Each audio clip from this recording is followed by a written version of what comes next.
How's it going, Messy family? Welcome back to the channel. Now listen, this video right here is very heartbreaking. This story is coming from a creator named Unspoken Truth on TikTok, and she's sharing with us why she believes that her auntie unalived her parents. And I'm not gonna lie to you guys, based off all of the proof that she showed throughout this video, she made a pretty compelling statement, and it's very heartbreaking to hear. So without further ado, buckle up. This is Along with Messy family. I want to say that I have some receipts and some pictures that I will be inserting throughout this video. So let's start. So both of my parents were born and raised in Ghana, and they initially met, in Ghana in the early 80s. And when they first met each other, I remember them both telling me that they instantly fell in love with each other. So fast forward into a few years, something happened in Ghana. I'm not really going to get into all of that, but something happened in Ghana, and my mum and dad wanted to relocate and, just start afresh, because Ghana wasn't the same Ghana that they grew up, knowing. So, luckily enough for them, well, that's what they thought. My mum had two older sisters. I'm going to call them Sister One and Sister Two. So Sister One decided to send them an invitation letter to invite them down to London. So that's what they done. So everything went through, their documents went through, and they proceeded to go to London. So they arrived in London September 1986. They've moved in with Sister One. And, when they touched down London, first thing that they done was do up tourism. So, they went to central London, went to Buckingham Palace, Trafalgar Square, etc., etc. Just living it up, having fun. Like, that was the first time that my mum has ever travelled. My dad has travelled previously because he was a soldier when he was in Ghana, so he travelled when he was in the army, so travelling wasn't new to him. But for my mum, it was very exciting, like, wow, she's in London. So now it's been a year since my mum and dad are living with Sister One, and she is in a serious relationship now, and her partner decides to move in with her. So now, you can imagine four grown adults sharing a small space. It wasn't ideal for both my parents plus Sister One. So Sister One and my mum and dad decided to, ask Sister Two if my mum and dad can move in with her, because it was literally just her and her daughter at that time. Now she has four, but at that time it was just her and her daughter. So Sister Two was like, yeah, why not? Come and move in with me. So my mum and dad moved in with Sister Two. So things were going well, Sister Two and my mum catching up. Everything's going well. By the way, guys, I'm not going to be saying Sister One, Sister Two anymore, because Sister One is now out of the picture.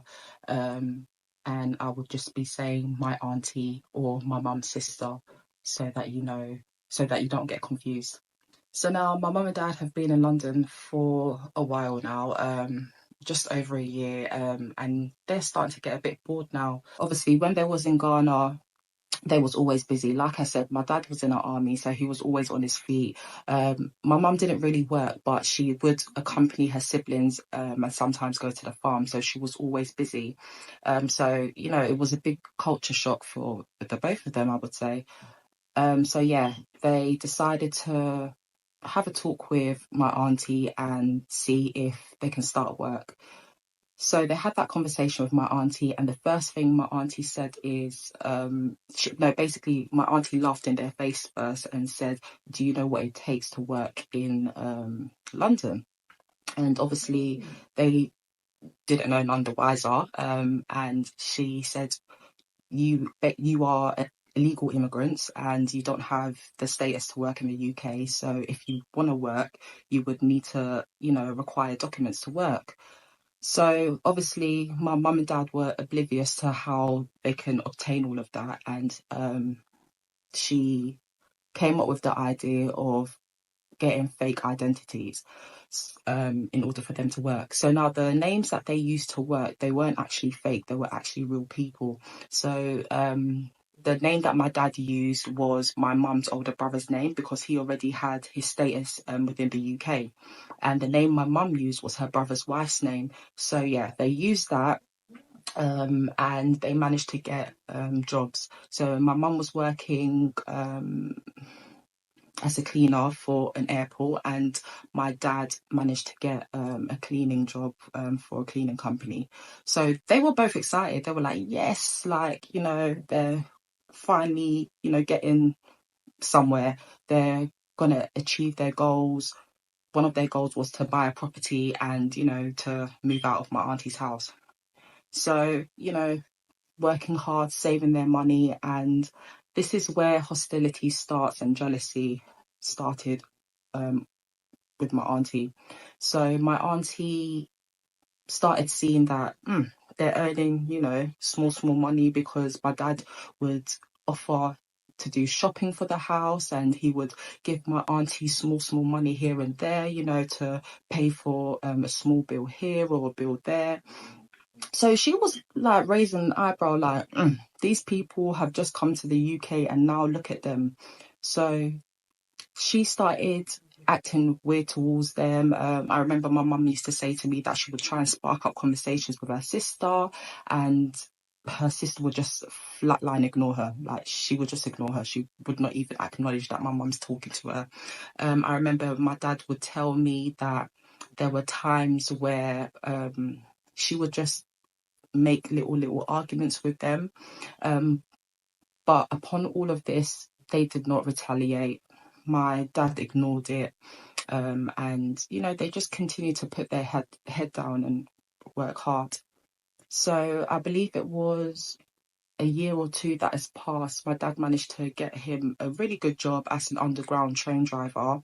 And to be honest with you, like, I'm not making no excuses for my parents, but back in those days, a lot of Africans would come down to the UK, and because they thought that the UK was the land of opportunity, they would come down and obtain fake identities to work. Like, it wasn't a new thing. A lot of people were doing that. So yeah, my dad managed to get him a really good job as an underground train driver. And honestly, my mum and dad were thrilled, because they were like, yes, we're one step closer to our goals, to our dreams.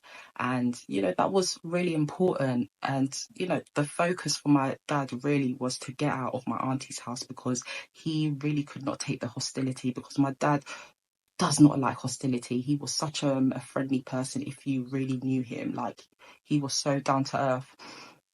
So yeah, I'm just going to fast forward a little bit, because there's a lot to this story. So I remember a time my dad told me that he was at work, and he came back home, and he went into his bedroom, and he noticed that certain things have been moved around. Things like his letters. Amongst the letters was his pay slips, and he believed my auntie, you know, was the only culprit to do that. So he didn't say nothing. He just kept his head down, and he said to me it was like she wanted him to know she was snooping through his things. Why, I don't know, but you know, those were some of the things that she would do. So going through my dad's stuff, like just checking like how much he's getting paid and things like that. It was weird. It was very, very weird. But God being so good, they managed to get enough money to, you know, buy their first property, and that property was in Mitcham. Yeah, the auntie is a A1 pocket watcher, 100%. Like, why would you be going through all of his stuff? Like, you're looking at his pay stubs and everything. Oh my goodness. See, I would say I would have moved out. I would have tried to get out of there sooner. But you're talking about people illegal immigrants, I guess you could say. That sounds like a harsh thing to say. Just, you know, they don't have a visa, so they can't really go out here and get an apartment and stuff like that either. Like, how would that even work? I don't know. But Auntie right now is definitely pocket watching and hating. But let's see how it progresses. Which is in South London.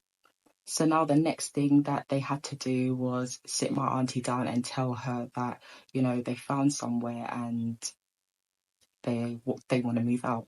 Um, as you can imagine, my auntie didn't take it really well. She said to my parents that they're very ungrateful after everything that she's done for them.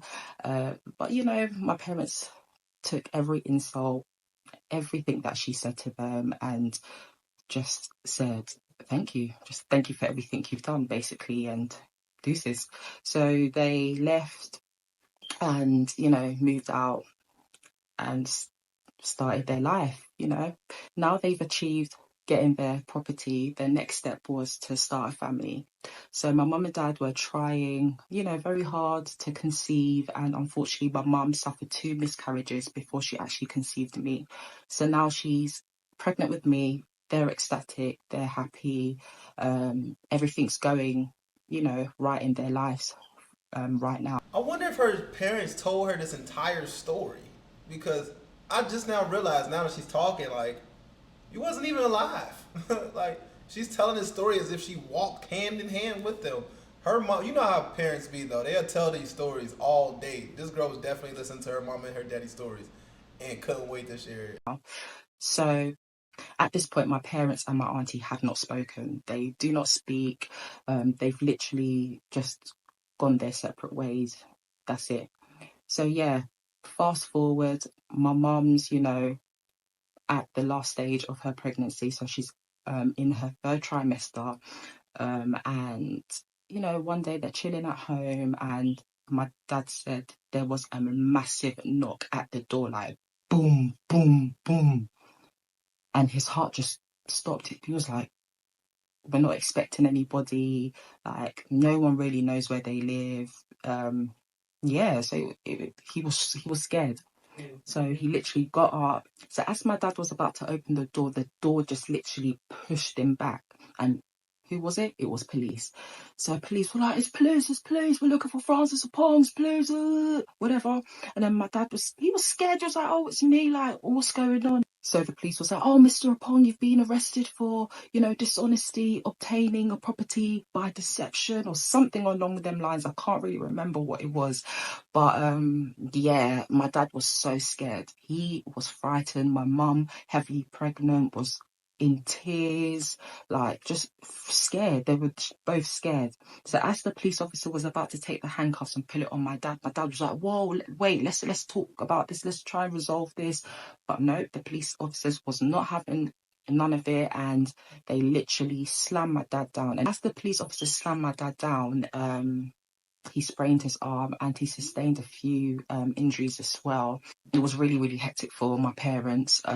So yeah, both of my parents were arrested, you know, for that charge, and they were both taken away to prison. So my dad was taken to Wormwood Scrubs, and my mum was taken to Holloway female prison, and I believe that closed down in 2016 actually. So yeah, my dad spent 6 weeks at Wormwood and my mum spent 3 weeks at Holloway. So whilst they were in prison, my mum and dad used to always write to each other, especially my dad. My dad used to write to my mum more, you know, checking on her well-being, checking on the pregnancy, how I'm doing. Mind you, my mum was a month away from giving birth because, you know, she was in prison in October and gave birth to me in November. So yeah, this was all happening whilst my mum was in a vulnerable state. So you can imagine her state of mind. You know, even my dad, like not getting to physically hold his wife, talk to his wife, you know, see the development, the growing of the bump, even though it's the last trimester, like every little thing counts. So yeah, in one of the letters, my dad wrote to my mum and said that he found out who was behind all of this, because basically my mum and dad managed to get lawyers when they were in prison, and my dad's lawyer obviously had to get all the witness statements and stuff like that for the case. And the first witness statement that, you know, was handed to the lawyer was my auntie's statement. And the lawyer relayed this information back to my dad and told him all the names that was involved. And yeah, my dad was in shock. He was in utter shock. Man, me and Auntie will catch the fade as soon as I got out of here. But I don't think they get out of this. I think they go straight back to where they from, right? Let's see. So in the letter, he tells my mum that so and so was behind it, meaning my auntie was behind it, due to her jealousy of them purchasing the house, and he would never ever forgive them. Like, he would never ever forgive them. And but not only that, my auntie got others involved, and those others were, friends. My parents thought they were their friends involved. So it was like a little ring of them, and my auntie was the ringleader. So yeah, it was very, very devastating for my parents to know that, my mum's own sister could do this to her and her husband. Not only that, but my dad managed to get, my auntie's witness statement. I would insert it in this video, but the only problem is it is very, very old. Like, the writing, you can't really see the writing. It's all faded. But yeah, but I do have it. I do have it. So now at this point, both of my I'm not gonna lie, I believe her. I believe her. That is just a blank piece of paper, though. I would. parents' mental health were declining, especially my mum's, and you know, things were just getting worse and worse. And my mum, 3 weeks came up, and my mum finally got released. And literally a few days later, my mum gave birth to me. And I'm gonna end it here. Stay tuned for part 2, where I go into more detail.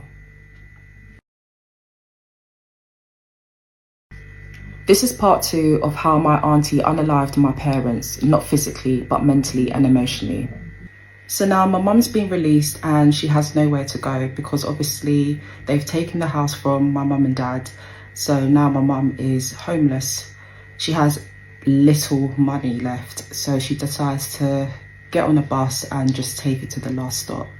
She had no plans on what to do. Obviously, she has no one to talk to, no one to reach out to.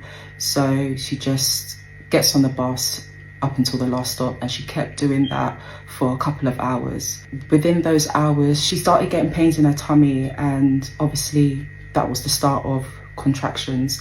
So she decides to get on a bus to go to the hospital. Can you imagine your family doing that to you right around the corner of you giving birth? That's crazy. All because they started to move forward in life. Like, haters be that deep. It be that deep in family. You gotta watch your family, Messy Fam, for sure. So that she can find out what's going on. So my mum arrives at the hospital, and now it's time for her to get checked over. So the midwife checks her over, and she wasn't exactly at the 4 centimeters dilation point, but her vitals were very high. So for example, her blood pressure, etc. So because of that, they had to admit her into hospital. And 2 days later, that's when she gave birth to me. She had a C-section. She had to stay in the hospital for up to a week with me. So that was the case. So once the week came up, my mum and myself was discharged. So after she got discharged with me, she still had, the keys to the property. Remember, they've taken the property away from her, so she couldn't go back there. But she still had the keys, and she's just given birth. She has nowhere to go. It's winter. It's cold. So what does she do? She ends up going to the property. So she puts the key through to see if it still works and if they haven't changed the locks. So now she's put the key through the door and the key still works. The door's open. But as you can imagine, there's no gas, there's no electric. The house is freezing. Like I said, it was winter times, and my mum had no money, and obviously she had to feed me. She couldn't breastfeed me because she wasn't really eating herself, so she couldn't really produce breast milk. So what she done was she got a crisis loan, and a crisis loan is something that they used to do back in the days where they give you emergency money if you're in a vulnerable state or if you're a vulnerable person. So that's what my mum done, and she received £10, and that £10 had to sustain her for a while. So she couldn't actually buy me formula because that was expensive. So what she decided to do was buy me baby food. You can imagine, I'm a newborn baby. I have 3 kids myself. I'm a mother myself. All the mothers out there, you know that you can't give food or baby food to a newborn. Like at that stage, it's literally only milk. They can't even drink water. So yeah, that's what she was feeding me. Remember, no electric, no gas. So she couldn't even warm up the food to give me. So she was literally feeding me cold baby food out of the jar. So one evening, my mum said she felt so low, so vulnerable. She felt like she wasn't herself. So she literally put me in a sling and left the house.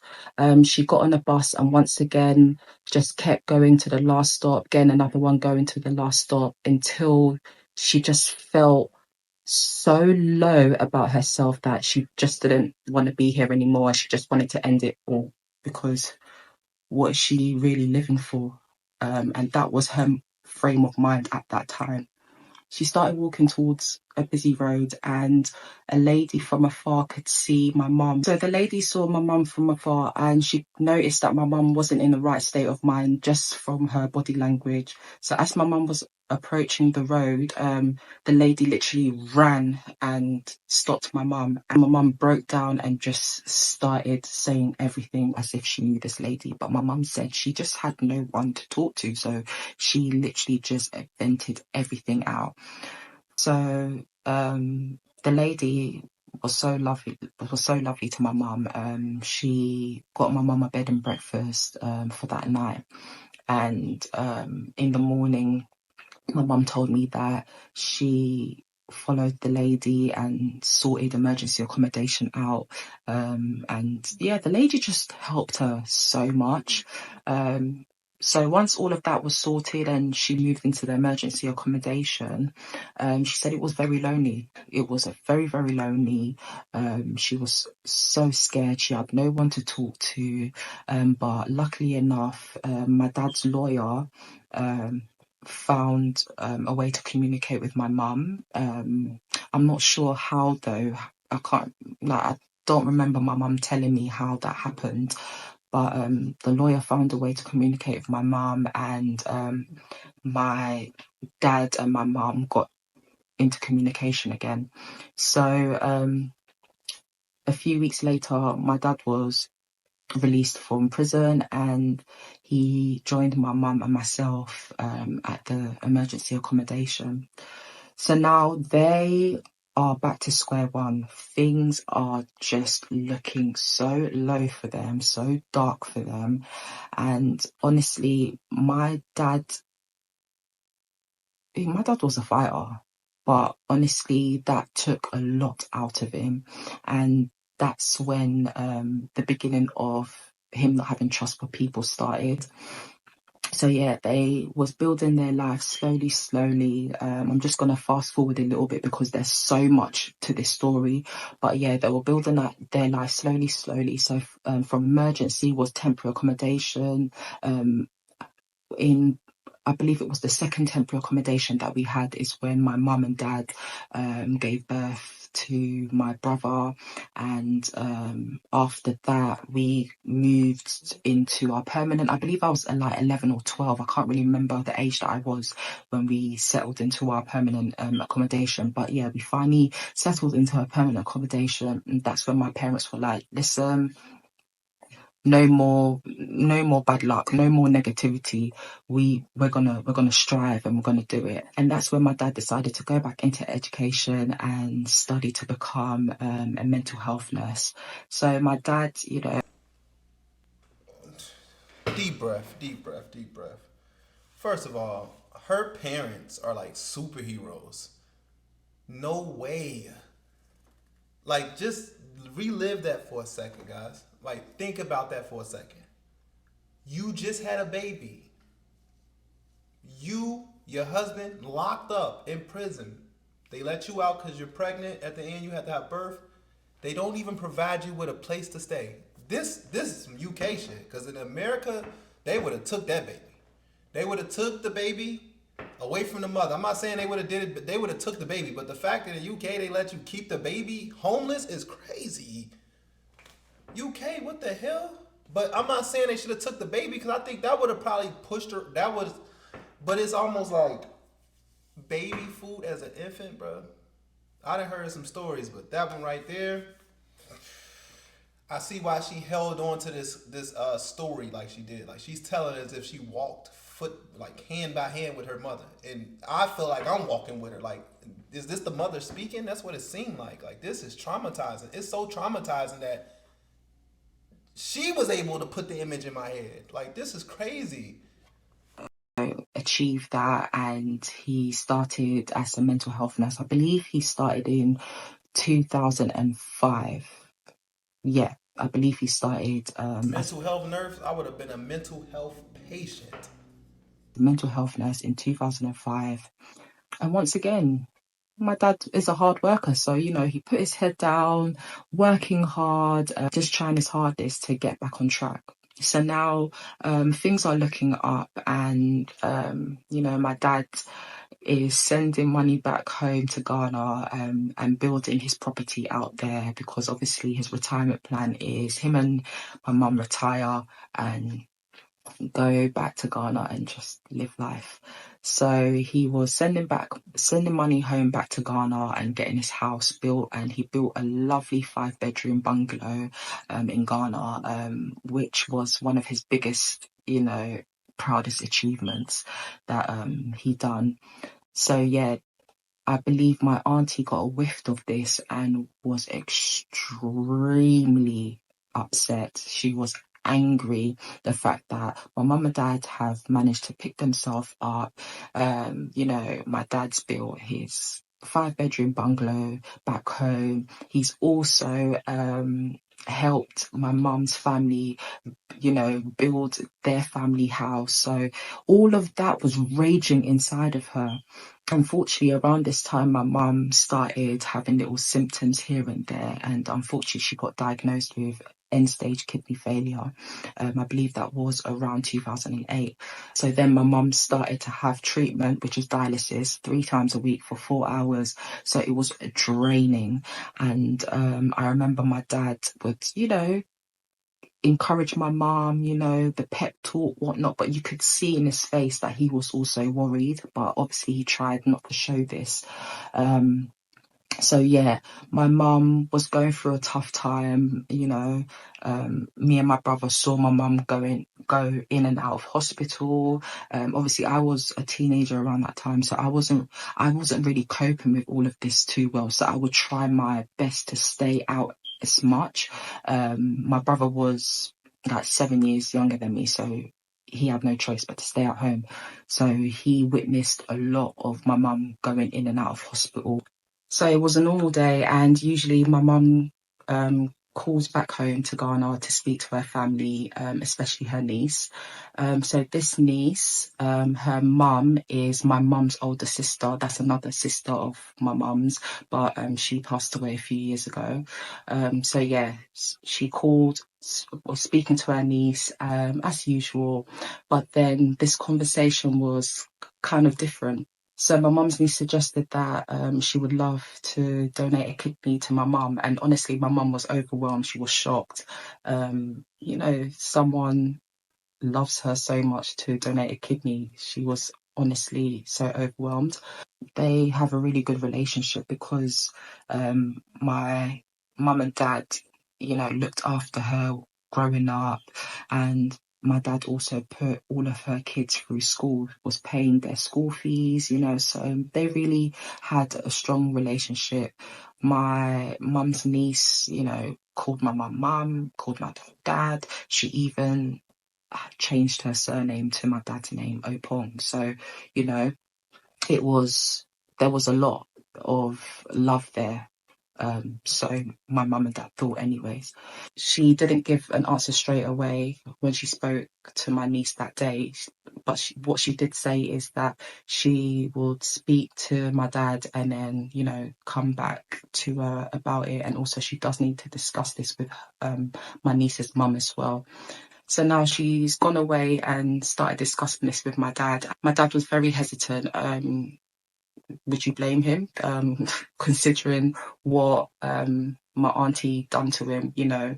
So he was very hesitant, but my mum spoke him round, and in the end he accepted and went with it. Then they also spoke to my cousin's mum, and she gave the thumbs up and was like, yep, she accepts.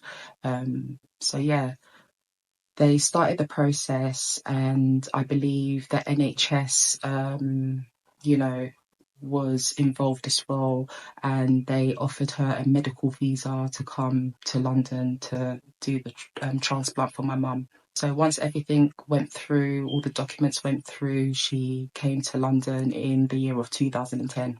So when she arrived, everything was well. Like I could see like my mum being happy, you know, smiling, and my mum and dad knew that, you know, when someone comes from abroad, and you know, the tourism, they've done all the tourism that they can, they start becoming bored because they've been through it. So they decided to get a job for my cousin. And my cousin is a really good hairdresser back in Ghana because she went to hairdressing school. That's something that my mum and dad put her through. And there was a hair salon at the bottom of my mum and dad's road. My mum and dad knew the owner very, very well. And my dad decided to have a talk with the owner and was like, listen, my niece has come from Ghana. She just wants to do a little part-time job, you know, just to earn a little bit of money so she's able to send money back home to her 3 kids. So the owner was like, oh, yeah, fine, why not? Then she started working at the hair salon. So now, you know, everything's going well, everything's going fine. So now this is where things started changing.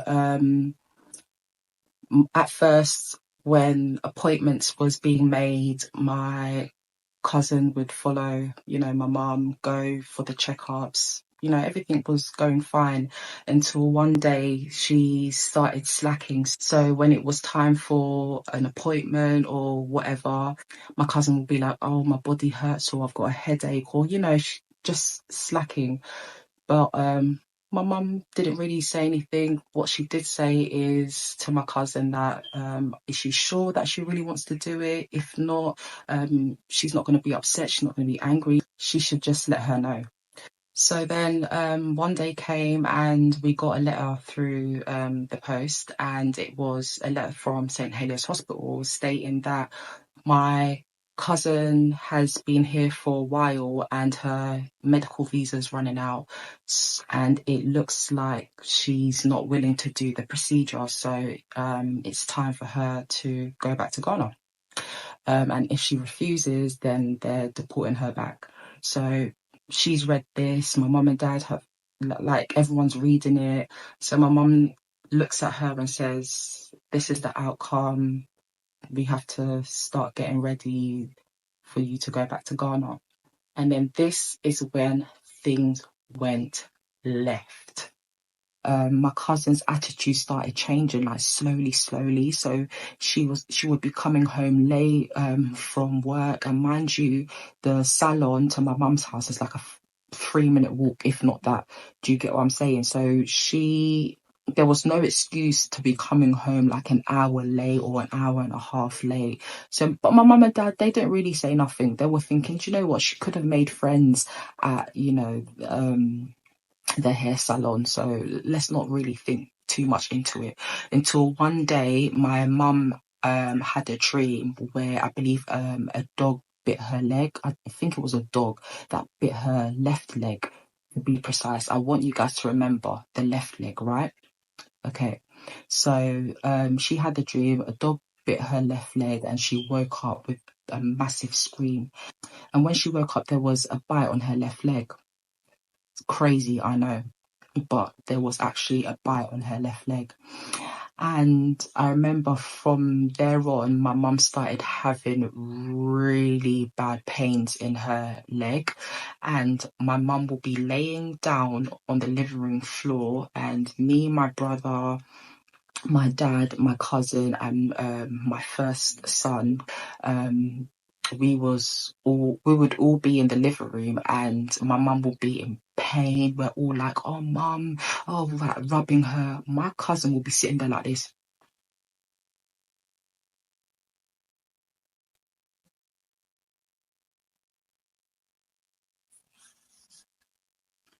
No flinch and nothing. She wouldn't even acknowledge my mum like she was in pain. Nothing, guys. Honestly. So, anyways, that would happen. That would happen. And then one day now, it was time for her to come home from work. An hour turned into 2, 2 hours turned into 3, 3 hours turned into 4. By the time we blinked, it was 12 midnight, 1 o'clock in the morning. She's nowhere to be found. In that time frame, my dad has gone to the salon like 5 times.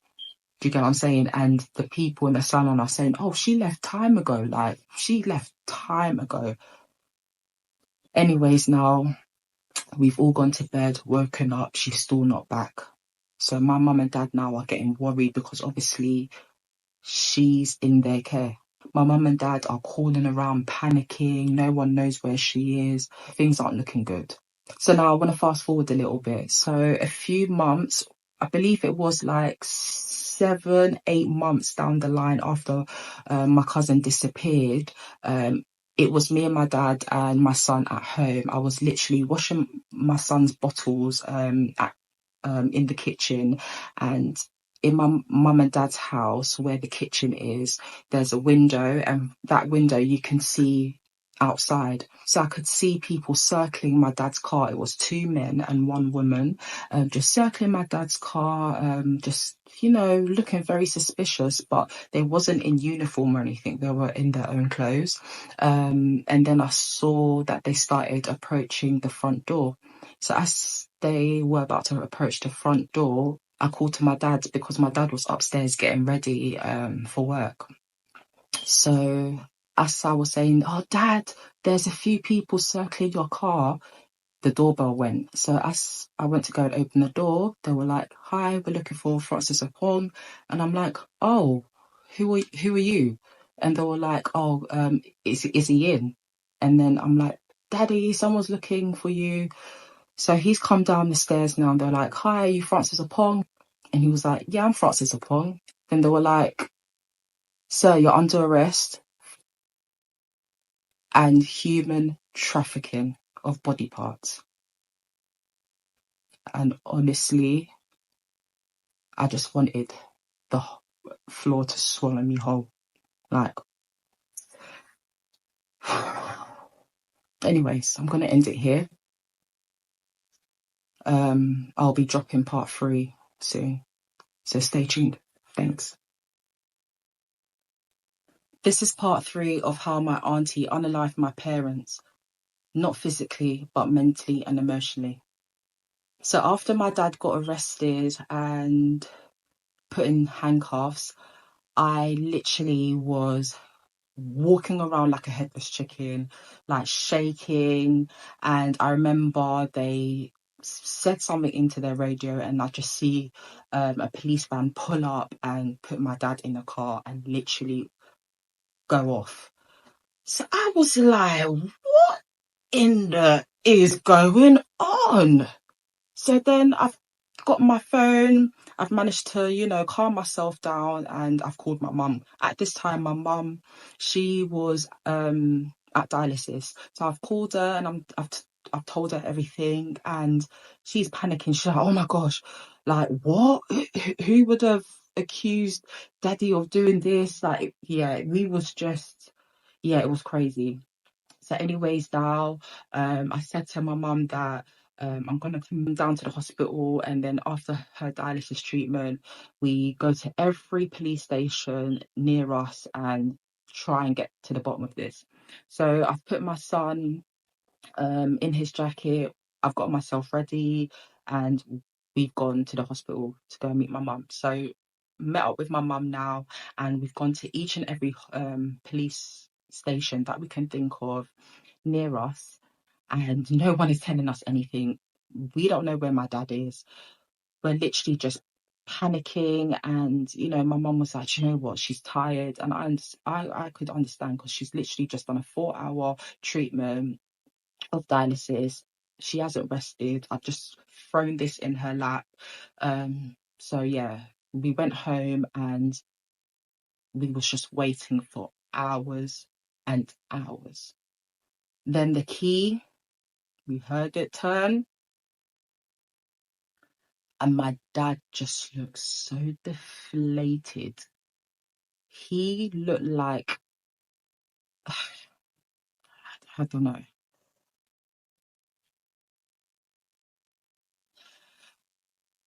It was hard. It was really, really difficult. Like, seeing my dad looking like that.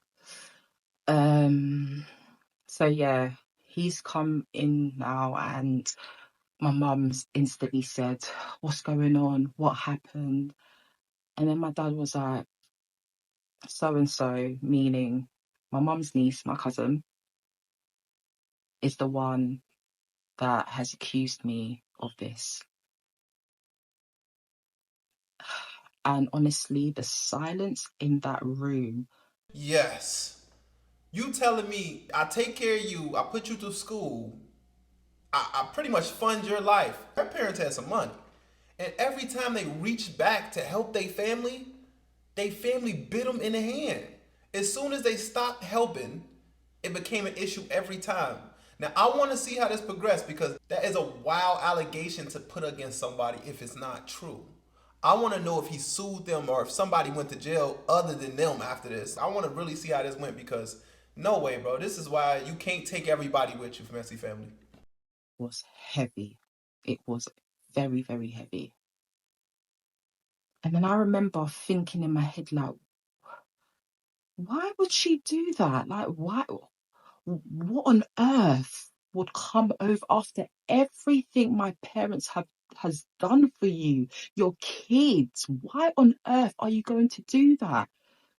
Anyways, now, so the next day came and my dad was getting ready for work.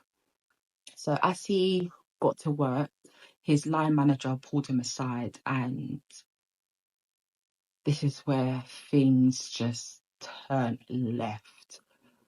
Pulled him aside and said, police have, called and informed us of what's going on. And unfortunately, this is a serious matter, and they have to suspend my dad. So my dad was gutted. He was devastated. He couldn't understand why this was happening.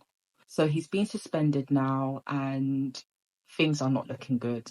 He's having meetings with his work, and his work is saying that unless, he's found not guilty, he's not coming back to work. So, yeah. And,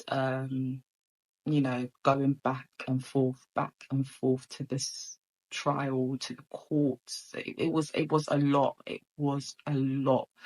And I remember my dad saying to me that one time when he was on his way to his court hearing, he saw my mum's sister, yes, my auntie. He saw her standing at the entrance of that court. He put two and two together, and that two and two, it equaled what? 4. He said, what? He said, this is making sense now. This is all making sense. Anyways, now, he was going back and forth. So pretty much what she's accusing him. So pretty much what she's saying, Messy Family, if you're not following, for those who probably ain't following along, she's pretty much saying that the auntie has been conspiring this all along with the little cousin. Man, you cannot reach out and help family, y'all. This is crazy. I'm not saying all family is like this, but I'm gonna go wild and say it's at least 90% of them, especially if poverty is involved. This is crazy. It's just the things people would do to you for money. It's crazy. To his court hearings and everything. Honestly, within that time frame, my dad's mental health declined drastically.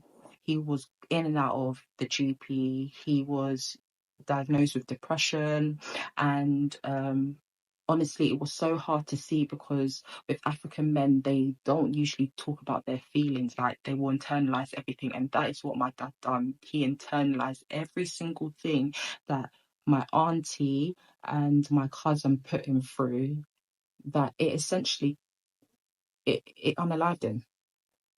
You know, the hurt, the pain, it literally was destroying his heart. So anyways, now after, you know, fighting this case, the case was dismissed.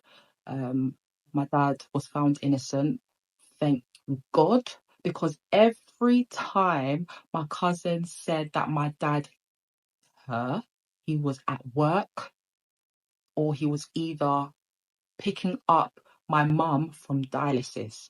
Hell no. Where is Auntie at? Is she still alive? We can go tilt her ass over right now. We can tilt her over. Just to give her a nudge. That's all she needs. You see how God works? Because the police had to get all of his work schedule, timetable, every single footprint of my dad. They had to get it. And none of it was equaling to what my cousin was even saying that was happening. So the judge was like, let's throw this out, man, wasting our time. And because of that, my cousin was going to get deported to Ghana. But what did she do? She faked insanity. And then she had to stay. She had to stay in the UK. And you know what gets on my nerves? She's able to get on with her life, live in the UK, whilst my dad had to start all over again. So yeah, my dad was able, you know, to go back to work, but at a different branch. Even though the case was dismissed, even though he was found innocent, that tarnished his reputation. Like everywhere he went, it just tarnished his reputation. And honestly, it broke my dad. It broke my dad. First of all, I can feel her energy. I know this is heartbreaking to admit, to even talk about. The amount of unfairness. I'm just gonna say something real quick. The reason why I'm in a relationship and I'd rather be in a relationship and not be out here being single and doing all this extra stuff is because I don't want situations like that ever to come across my line. Because people don't, it's all about public perception. They really don't care if you innocent or not. It's the fact that the allegation found you. So if you get the allegation on you, automatically to the public, if he was a good person, he wouldn't even have this allegation hanging over his head. That's what people think. Nobody even takes consideration at the fact that he beat the case. He still had to go to a different branch. Me and Auntie would have to catch a fade. I don't care if she was 99 today. It broke my dad to the point, yeah, that I never saw my dad happy again. Like he was always snappy and he just was not himself anymore. So after everything, my dad, you know, wanted a break. He literally wanted a break from everything. And in 2015, he decided to take us all to Ghana. So we went to Ghana and, you know, a time was had. Like we had a really good time. We literally forgot about everything, you know, that was happening in London. But no, if things always have to find their way, you know, to follow us. So we've gone to go and see my mum's family now, and all my mum's cousins and her siblings are all shocked, like you're walking, like, oh my gosh, you look good, like, oh, um, all of us were like, what is going on? Like, why is everyone acting all shocked? Until my mum's cousin called her into, you know, their rooms and was like, can we see if it's your real legs? And my mum was so confused, but she lifted, because she was wearing a long skirt, and she lifted her skirt up and she was like, yeah, look, they're my legs. So they both screamed. They were like, hey, so it's not true. And my mum was like, what's not true? And they said, my mum's sister, my auntie, She started spreading around the family that my mum's leg was amputated. And this was in 2015. So remember what I've just said to you. She has told my mum's family, yeah, their family, that my mum is very sick. My mum is not able to walk, and they've resorted to amputating her legs. Right? No, for real. What the hell is up with this auntie? The auntie started out as a hero, y'all. In the beginning, the auntie was the one who let the mom and dad come live with her illegally, right? They was living under different aliases. And she was cool with that, as long as it was benefiting her. But as soon as they started getting some motion, the auntie just snapped. It had to be some conversation that maybe the mom didn't tell the daughter or something that sparked that, because what would really make someone go into an evil arc like that? Cool. So we're all in shock, like, what is this woman's problem? Like, isn't she tired? Because me, I'm even tired. Like, isn't she? What does she want? Anyways, now, we didn't let that ruin our holiday. We carried on. But we've come back now and we have to, get back to reality. My mum's going dialysis, everything, is back to normal. So fast forward to 2019 now, my mum started feeling, some pains in her left leg. And then those pains started turning into different symptoms, and then her left leg unfortunately got infected. So her left leg, when it was getting infected, it was turning really black. So from her feet all the way up to below the knee was just all black. And obviously the doctors was like, listen, it's either we amputate your leg or you will lose your life. And They checked the auntie for dark magic. I remember the first thing that came to my head when I heard amputation was 2015. Auntie said amputation. Oh my gosh, like so many things was just going through my head at that precise time. I was shaking. I was like, what? Anyways, so yeah, my mum had to get an amputation and they amputated her leg below the knee. So after the operation, things was meant to go well, but unfortunately there was still some infection left around the knee area where my mum amputation happened. So now they've had to cut above the knee. So now they're doing a second procedure above the knee. And this is where the doctor pulled my dad aside and was like, sir, listen, this is a 50-50 chance because, this is, it's dangerous. Like we're amputating the same area again, twice, if that makes sense. So, I remember my dad, me, my brother were in a corridor. My dad was worried, like the colour in his face was all drained, like we was just all nervous. But at that time, all I just kept thinking of was 2015 amputation, auntie, 2015 amputation, auntie. That's all that kept coming to my head. So, anyways, my mum's second procedure went really well, thank God. And she started her rehabilitation process, and that was so hard. Like, imagine seeing your mum being able to now being disabled. Like, it was just, it mentally messed me up around that time. Like, it was so hard. And then, my mum having to relearn everything again, and trying to process her new life, or it was so difficult. Like my dad having to try and pick my mum up now and put her in her wheelchair or move her from her wheelchair to the bed. Like it was just so much on my dad, like so much. But my dad was such a trooper. He never gave up and he stuck with my mum. Like he done well. He done really, really well. But yeah, so fast forward once again, they're getting on with their new normal life now, or should I say, we're all as a family trying to get on with our new normal life, helping out our mum, trying to sort things out. So it's the year 2020. You guys know what happened. It was COVID. The whole world went into lockdown and no one was allowed out. So I remember all I was doing was watching documentaries. I was literally hooked on documentaries, right? And there was one particular documentary that I watched, and it literally made me start thinking and reminiscing about, family and me not talking to my cousins, meaning my auntie's children. So I decided to send a DM to my boy cousin. So I've sent him a long DM, just telling him that I've watched this documentary, it's got me thinking, life's too short, etc., etc., etc., right?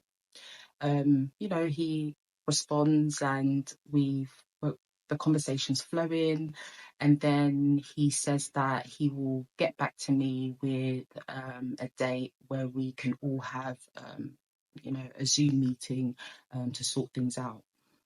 So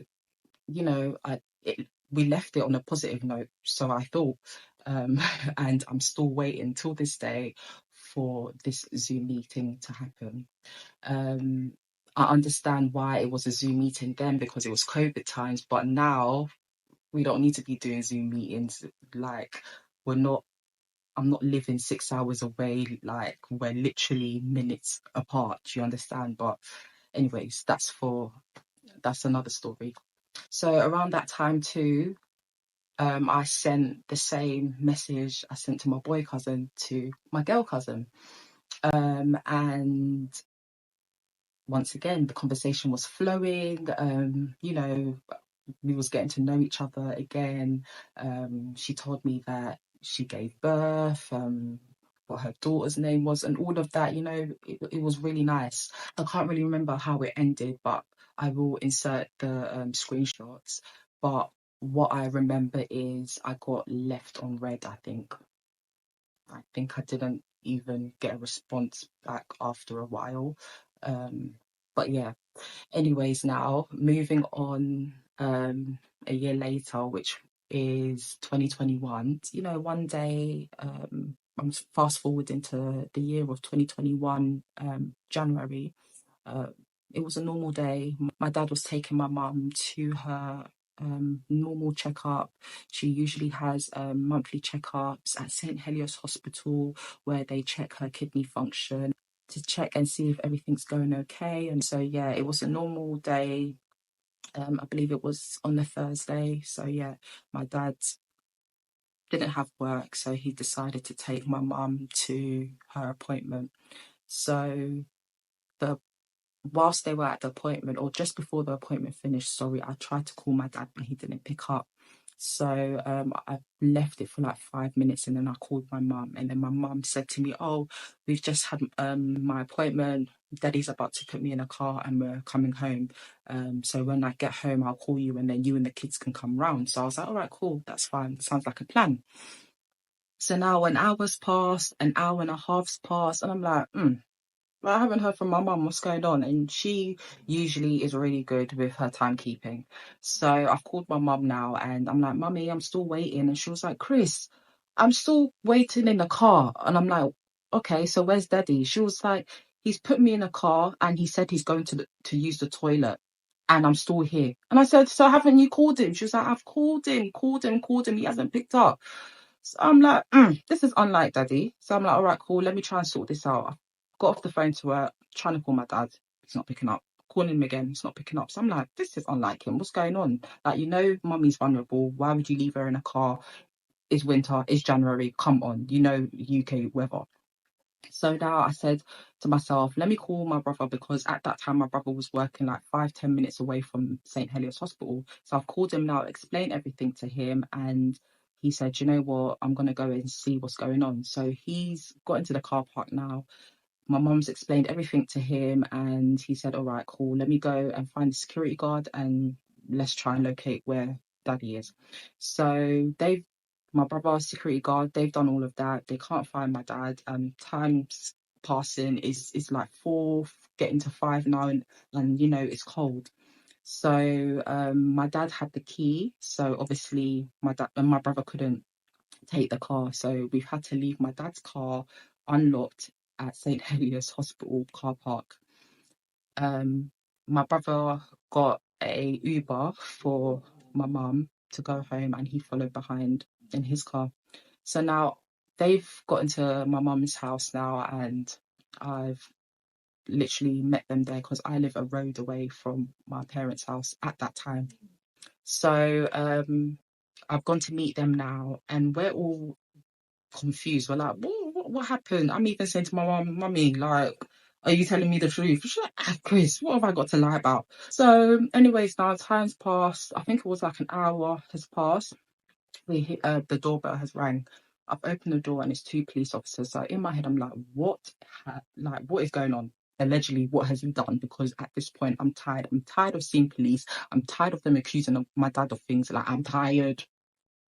Anyways, now police were like, hi, is this the residence of Francis Opong? I'm like, yes, it is. What's going on? Then they proceeded to say, can you tell the children to go upstairs, which was my 2 kids, my son and my daughter. So I was like, all right, cool. My brother took them upstairs, and then they dropped the worst news ever. They said, unfortunately, we found Francis Opong in the toilet, unalived. Like, yeah. So my dad was laying there for 4 hours, like, whilst I was panicking, even getting angry at the fact that he's left my mum. He was there on the toilet floor in the hospital, unalived. Like, do you know? Anyways, so I let out the biggest scream ever. I've experienced someone that I love die. So that was my first ever experience. So, like, I went through a roller coaster of emotions, like, in the space of 5 minutes. I screamed. Yeah, I was all over the place. I was all over the place. Then I remember calling my cousin from my dad's side, and just saying to her, listen, this is what's happened. Then she's crying. It was very traumatizing. I remember my mum sitting there saying, no, it's not true. Nope, it's not true. Like, that's the noise she was doing. Like, if you're Ghanaian, you will understand that noise. Like, she was like, nope, mm-mm. She said she will never believe it until she sees that it's him. Obviously, she couldn't go to view my dad. I had to go and identify my dad, and that was so scary. Like, I was shaking. Like, it was so, see my dad in that state, and knowing my dad to be a strong man, like,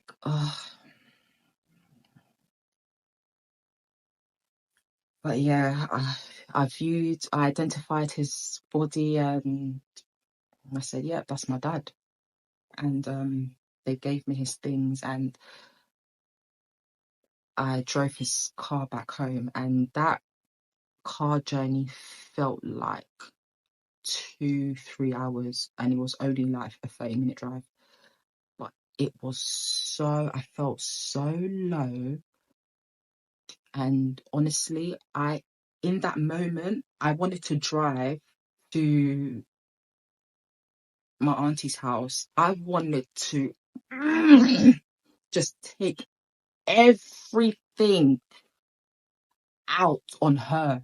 She was the reason. I don't care what anyone says. She was the reason why my dad is no more.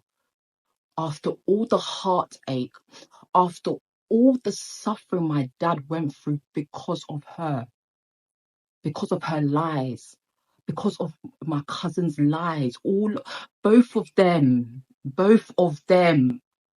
are the reason why my dad is no more.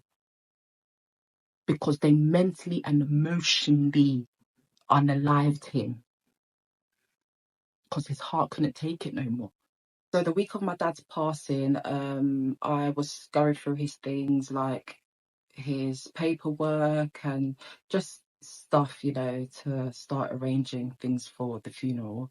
And then I came across like a massive pile of, receipts, stories that that he's been telling me throughout my life. So I was reading it, and then emotions were starting to build up within me, because obviously everything that my mum and dad have been telling me, I'm now seeing it in front of me. And yeah, I was upset, I was angry, so I decided to send a message to my girl cousin, and I said to her, listen, I'm just so disappointed in you and your siblings and how you guys are just managing this whole situation. All me and my brother want is just for us to meet up and just talk things through, and just be grown about this, This is not our beef, this is our parents' beef, and it's ridiculous that we've taken this on.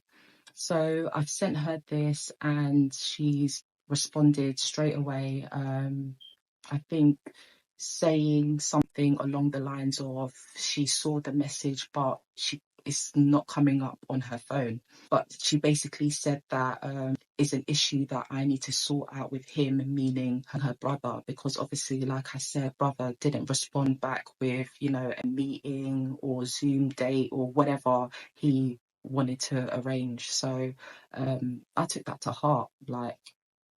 So she said what she's had to say in the message, and I've just had to respond back saying, listen, this is ridiculous. I'm gonna insert it so you can read it for yourself, but that was my response, and I just got left on scene. She didn't even respond back. So Listen, please understand. Maybe this is just coming from a heart that's been hardened throughout the years with family. If I was her, forget that family, bro. I respect the fact that she actually was willing to put that to the side, even though in her mind she feels like your mama was the one who unalived her dad through all that heartbreak. He had a heart attack, something, and it was because of all of the stress your parents put on. We can't talk about nothing. And then the fact that she left me on scene, I'm not even going to your funeral. Um, yeah, so this all happened on the 13th of January of 2021, and the next day, which was the 14th of January, we had a 1 week, which is something that Ghanaians usually do when someone passes away, we will hold a 1 week, a week after the person has passed, with the family to arrange, funeral dates and whatever. So that was happening at my parents' house. The 1 week, family came over. We was discussing funeral arrangements and what to do, etc. And then the doorbell rang. I can't remember who opened the door because it definitely was not me. But someone opened the door, and lo and behold, guess who was standing there? My mum's sister. Yeah, my auntie. Stay tuned for part 4, coming very, very soon. This is part 4 of how my auntie unalived my parents, not physically, but mentally and emotionally. So my auntie's come through the door now, and before you get into my living room, there's like a little corridor before you enter my living room. So she's walked through the corridor and she's standing by the entrance of the living room. So everyone literally has turned their head and is looking at my auntie. You can imagine how everyone was feeling. There was so many different emotions in that room. I, for one, was really, really shocked. So she proceeded to come inside and she sat down on the sofa, and opposite the sofa was where my mum was sitting in her wheelchair. And honestly, my mum didn't utter a word. All my mum done was just burst into tears. So my mum was just crying, crying. People were trying to console her. And all my auntie kept doing was just making noises like, hmm. That's all she just kept doing. I would also like to note that what my auntie was wearing wasn't you know, something that you would wear to visit your sister that's just lost her husband. Basically, she was wearing jeans and trainers. Like, I'm not saying it's mandatory to wear black, but you know, make some effort. So, anyways, now she's just sitting there making those noises, and she literally was there for 20 to 25 minutes. And she said to my mum that, oh, she's going to take her leave, and then she just left. So, I believe she came to see if it's really true that my dad has passed away, and she got her answer. So, she left. So moving on to the following month, which was February, that was the month of my dad's funeral. Um, it was a really, really tough month. So before the funeral directors were so amazing, you know. They allowed my mum to come and say her last goodbyes to my dad because, like I said previously, she wasn't able to view my dad's body.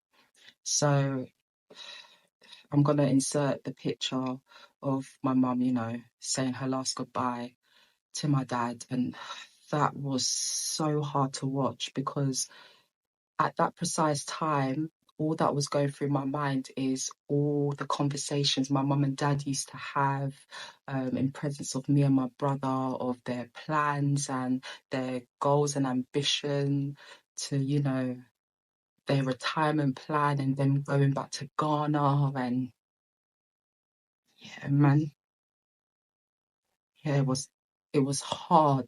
It was so hard. It was so hard. Like, honestly, seeing my mum processing all of, you know, what was going on.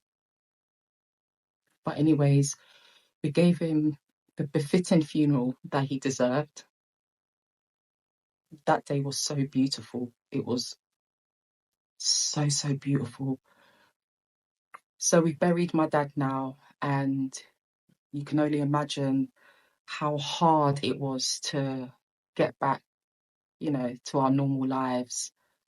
Seeing my mum trying to cope without my dad, it was so difficult because my mum and dad were together for nearly 40 years before he passed. So you can imagine the amount of hurt and pain that my mum was going through. So due to all of that, her health started declining very, very drastically. And from being wheelchair bound, she became bed bound. She couldn't even sit up. She always had to lay down. So that's why she was bed bound. She started feeling weakness in her arms, her hands, her sight was starting to go, you know, so her prescriptions in her glasses were very, very strong. So because my mum became bedbound and her health was declining, social services had to get involved, meaning adult social services, you know, to assess my mum and see her needs, etc. So they got involved and they said that my mum needs 24-hour care because of the extent of, you know, her condition. So carers were allocated to my mum morning, noon, and evening in rotation. So they would come and help my mum in the morning or help my mum get ready for dialysis, and then transport will come and pick my mum up and take her to dialysis and so on and so forth.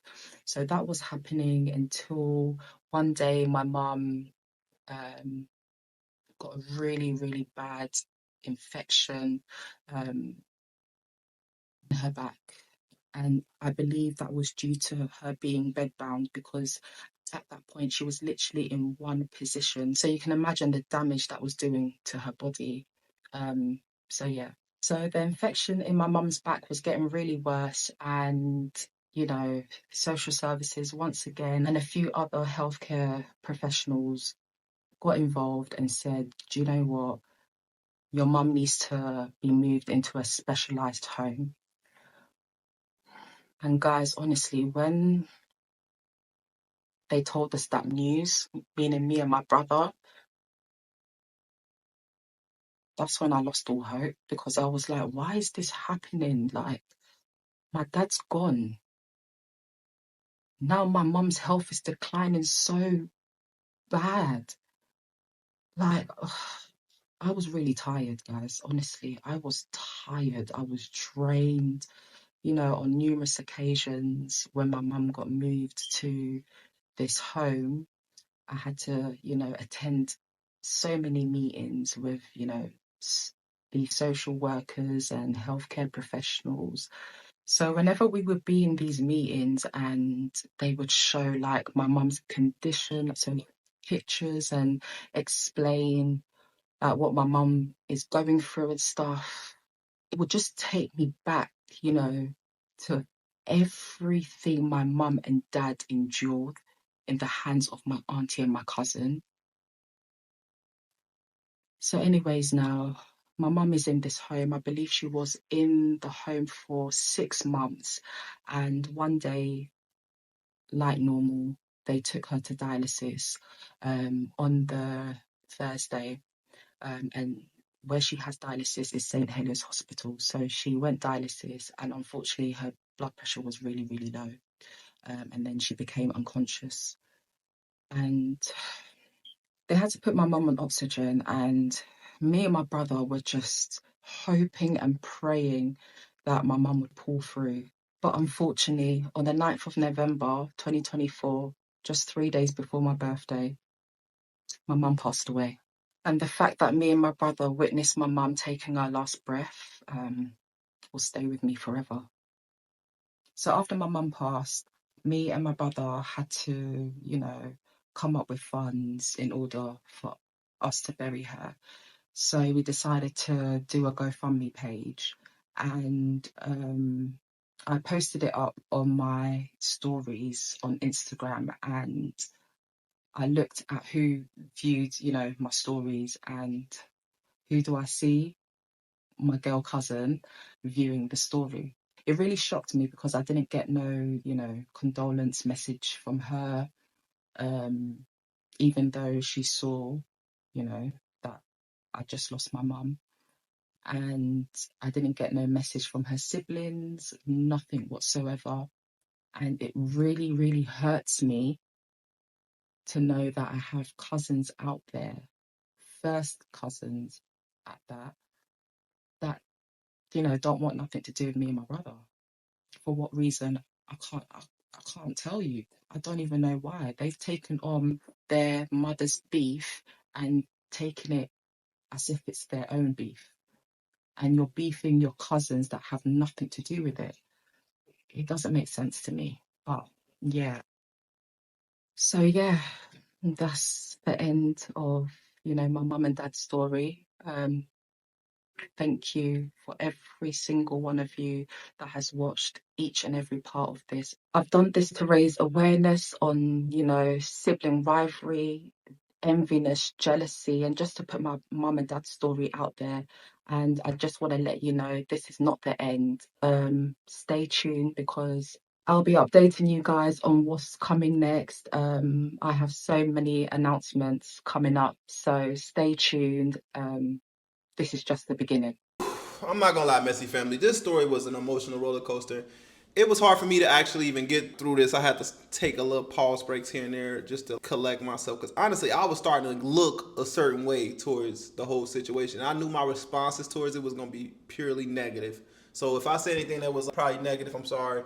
But that's just how I feel about the situation. I really hate how bad the people you supposed to trust and love and the ones that molded you to believe that family was like everything. Them the ones who take advantage of you. I tell my girl this all the time. Cousins, family, all this loyalty. That's the only thing that matters. Loyalty. It got me pulling my shirt, my neck loose now. I just cannot stomach this. Messy family, what did you guys think about this? I'm taking loyalty over family any day. And if you got family members showing any slight signs like this, cut them people the fuck off. Period. I'll see y'all in the next video, Messy family. Please do not forget to go follow her TikTok channel, The Unspoken Truth. You saw a reference throughout the video. Follow her for more information on this. I'm going to also be following her for more information on this because I want to know. But all right, Messy family, let me know your thoughts in the comment section. I will see you guys in the next video. Until then, peace out.